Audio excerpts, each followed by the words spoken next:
देखिए कुछ चिक्स, ये उनको बैंटम मुर्गियों के हैं, एक सफ़ेद और स्याह, और बाकी जो है वो गिनी फाउल्स के हैं।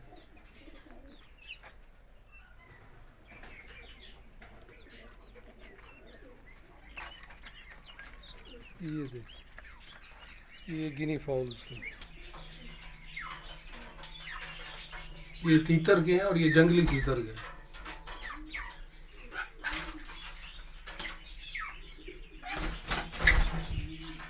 ये देखिए, ये खौफजदा है, डर रहे हैं, देखिए बहुत खौफजदा है। ये कबूतर का चिक,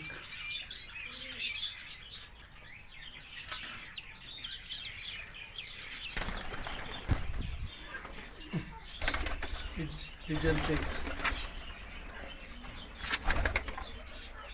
ये कबूतर का लक्के का, इसके पेरेंट्स इसके साथ।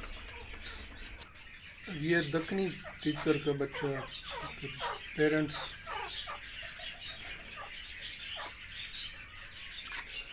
ये असील मुर्ग के हैं, ये बड़े हो गए हैं, तो ये उनको मारते थे छोटों को, पहले ये आज़ाद फिरते थे, अब इनको बंद किया है। ये जरा बड़ा चिक है, ये लव बर्ड्स के,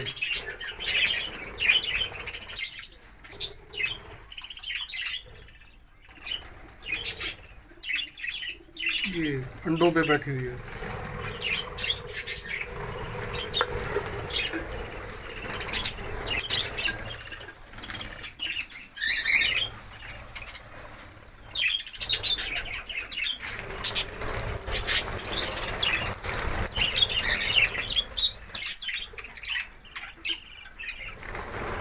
फिशेस लव बर्ड्स के,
और फाइनली पीप हैन के, मोरनी के।